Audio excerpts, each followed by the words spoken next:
आज हम बात करने वाले हैं एक ऐसे लड़के के बारे में जिसके पास दो चॉइसेस हुआ करती थी। या तो वो बस में ट्रैवल कर ले या फिर वो एक टाइम का खाना खा ले। आज हम बात करने वाले हैं एक ऐसे लड़के के बारे में जो कि अपने स्ट्रेस, एंग्जाइटी और डिप्रेशन के चलते सुसाइड करने वाला था। लेकिन उससे पहले this video sponsored by India store. So अगर आप लोगों को BTS हुडी या फिर BTS मग या फिर उसी के जैसे बहुत तरीके के आइटम्स बाय करने हैं तो आप इंडिया स्टोर से कर सकते हैं, जहां पर जाकर अगर आप मेरा प्रोमो कोड RK100 यूज़ करते हैं तो आपको मिलेगा 100 रुपीज़ ऑफ। तो अगर आप बाय करना चाहते हैं तो डिस्क्रिप्शन में दिए गए लिंक से कर सकते हैं। और इसी के अलावा अगर आप इस चैनल पर न्यू हैं तो मैंने इससे पहले भी BTS पे कई वीडियोस बना रखी हैं, तो आप उन्हें भी चेकआउट कर सकते हैं। हमने पूरी प्लेलिस्ट की लिंक दे दी है नीचे कमेंट्स और एंड स्क्रीन में। तो चलिए अब चलते हैं वीडियो की तरफ। शुगा का जन्म 9 मार्च 1993 को साउथ कोरिया में हुआ। शुगा की फैमिली में शुगा सबसे छोटा था, जहां उसके अलावा उसके मॉम, डैड और एक बड़ा भाई था। शुगा का जन्म एक गरीब फैमिली में हुआ जिनकी फाइनेंशियली हालत काफ़ी ख़राब थी।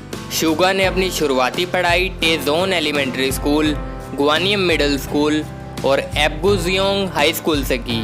बचपन में शुगा का मन पढ़ाई में कुछ ज़्यादा नहीं लगता था।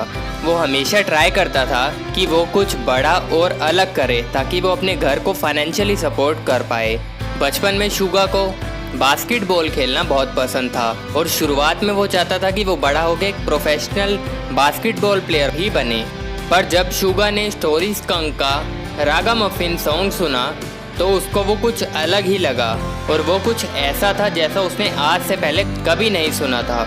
और इसी को सुनने के बाद शुगा का शौक रैपिंग की तरफ बढ़ा और उसने रैपिंग के बारे में और जानना शुरू किया। और ऐसे ही उसने रैपिंग के बारे में काफ़ी कुछ जाना, काफ़ी अलग अलग आर्टिस्ट को सुना और काफ़ी तरह के सॉन्ग सुने। और जब शुगा ने south Korean alternative hip hop group epic high को सुना तब उसने डिसाइड ही कर लिया कि उसे एक रैपर ही बनना है। और ये बात उसने अपनी फैमिली को बताई और उसकी फैमिली उसके इस डिसीजन से कुछ ज़्यादा खुश नहीं थी। और होती भी क्यों, उसकी फैमिली एक पुअर फैमिली थी और वो नहीं चाहती थी कि शुगा अभी ट्रेनिंग करे और स्ट्रगल करे और उसके बाद एक रैपर बने। और उसके बाद भी क्या गारंटी थी कि शुगा इस फील्ड में सक्सेसफुल हो ही जाए। शायद उनकी फैमिली का यही सोचना हो, लेकिन शुगा ने तो डिसाइड कर ही लिया था कि अब रैपर ही बनना है। लेकिन फैमिली को भी डिसअपॉइंट ना करते हुए उसने पार्ट टाइम जॉब करना स्टार्ट कर दिया, जहां शुगा का बड़ा भाई पहले ही एक जॉब किया करता था जिससे फैमिली के खर्चे चलते रहें। और शुगा को लगता था कि उसकी फैमिली उससे ज़्यादा अटेंशन और प्यार उसके बड़े भाई से करते हैं, इसलिए ही शुगा सारे तरीके अपनाता था जिससे वो अपनी फैमिली की अटेंशन पाए और अपनी फैमिली का चहीता बने। पर शुगा के हिसाब से ऐसा कभी हुआ ही नहीं, जिसकी वजह से वो काफ़ी सैड और एंग्शियस रहने लगा और डिप्रेशन में जाने लगा। और उसने अपने बड़े भाई को इस बारे में बताया, जहां उसके बड़े भाई ने उसकी बात को बड़े ध्यान से सुना और उसकी फीलिंग्स को समझते हुए उसको सजेशन दिया कि जा, अगर तुझे इंटरेस्ट है तो कर ले अपने ड्रीम पूरे और बन जाए एक म्यूजिशियन, मैं तुझे हमेशा सपोर्ट करूँगा। जहाँ इस बात को सुनने के बाद शुगा को एक मोटिवेशन मिला और वो बहुत खुश हुआ और उसने फैमिली को बिना बताए ग्रुप DT के साथ जाके काम करना शुरू कर दिया। और उसने फैमिली को इसलिए नहीं बताया क्योंकि अगर वो फैमिली को बताता तो उसकी फैमिली उसको अलाउ ही नहीं करती। अब शुगा को थोड़ा बहुत नॉलेज तो रैपिंग के बारे में था ही, क्योंकि जब से ही उसने एपिक हाई और उसके जैसे ग्रुप्स को सुनना शुरू किया था तब से ही उसने म्यूज़िक लिरिक्स लिखना और मिडी के बारे में सीखना शुरू कर दिया था। लेकिन ग्रुप में जाने के बाद भी शुगा को काफ़ी लर्निंग मिली और उसने काफ़ी कुछ सीखा। और इस ग्रुप में शुगा का नाम ग्लोस था। इसके अलावा शुगा ने 17 साल की उम्र में ही रिकॉर्ड स्टूडियो में पार्ट टाइम जॉब करना भी शुरू कर दिया, जहां वो म्यूज़िक कंपोज और अरेंज करने लगा। और यहाँ भी शुगा ने म्यूज़िक कंपोजिंग के बारे में काफ़ी कुछ सीखा और उसका एक्सपीरियंस काफ़ी अच्छा रहा। और ऐसे ही दिन बीतते रहे और एक दिन शुगा को पता चला कि एक कंपनी जिसका नाम बिग हिट एंटरटेनमेंट है वो ऑडिशंस ले रही है। शुगा वहाँ पहुँचा और उसने बिना कुछ सोचते हुए ऑडिशन दे दिया। शुगा ये कंपटीशन जीत तो नहीं पाया, लेकिन सेकंड जरूर आया और सेकंड आना भी काफ़ी बड़ी बात थी। और वो सेकंड आया और बिग हिट एंटरटेनमेंट को भी वो काफ़ी पसंद आया, इसलिए शुगा को बिग हिट एंटरटेनमेंट में as a trainee slash producer sign कर लिया गया। और इसके बाद शुगा काफ़ी खुश हुआ और उसने अपने भाई को फ़ोन किया और उसको ये सब बताया, लेकिन फिर भी अभी सब कुछ सॉर्ट आउट नहीं हुआ था। अभी भी कभी कभी शुगा को या तो एक टाइम का खाना छोड़ना पड़ता था ताकि वो बस से ट्रैवल कर पाए, या फिर उसको बिना बस के पैदल जाना पड़ता था। इसके अलावा शुगा ने अपने खर्चों को मैनेज करने के लिए पार्ट टाइम में एज अ डिलीवरी बॉय भी काम करना शुरू कर दिया। और एक बार की बात है, जब वो एक डिलीवरी करने जा रहा था, वहीं किसी कारणवश उसका एक्सीडेंट हो गया और वो बेहोश हो गया। जब शुगा को होश आया तो उसने देखा कि वो मूव नहीं कर पा रहा, और बाद में शुगा को पता चला कि एक्सीडेंट की वजह से उसका शोल्डर डिसलोकेट हो गया है।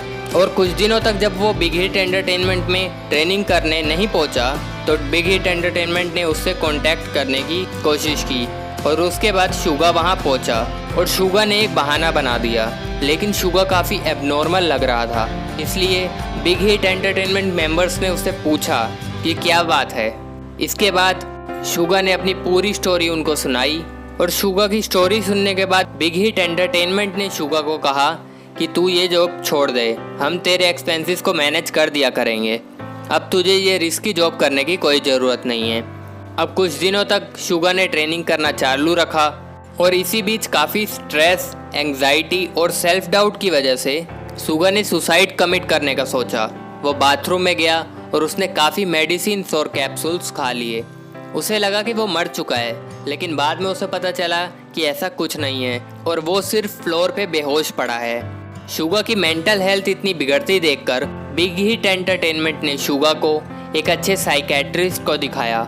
शुगा के पेरेंट्स भी वहां पहुंच गए, जहां कुछ दिनों तक तो शुगा अपने पेरेंट्स को भी नहीं पहचान पा रहा था, लेकिन कुछ दिनों बाद उसके बिहेवियर में चेंजेस आने शुरू हुए, और एक लंबे ट्रीटमेंट सेशन के बाद फाइनली शुगा की मेंटल हेल्थ ठीक होने लगी। और इसके कुछ दिनों बाद उसने ट्रेनिंग भी शुरू कर दी, जहां शुरुआत में फिर उसे सेल्फ डाउट थे कि क्या मैं ये कर भी पाऊंगा, क्या लोग मुझे पसंद भी करेंगे।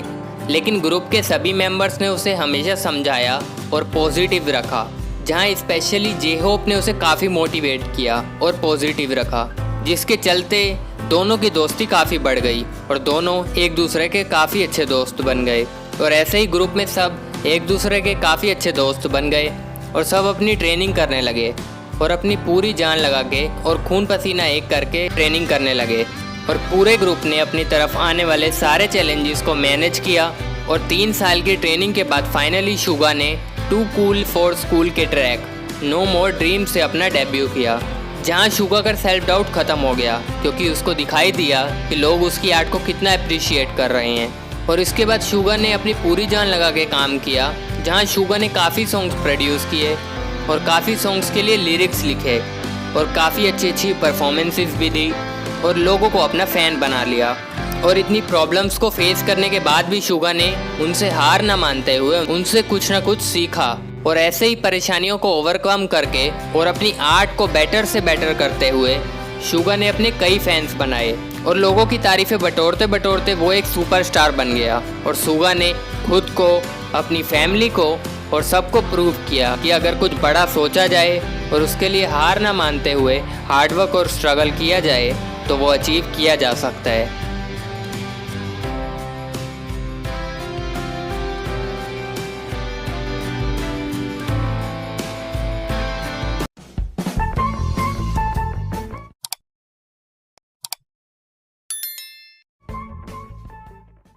इसके अलावा अगर आप BTS की और वीडियोस देखना चाहते हैं तो आप ये प्लेलिस्ट चेक कर सकते हैं, और अगर आप प्रीवियस वीडियो देखना चाहें तो आप ये वीडियो चेक कर सकते हैं।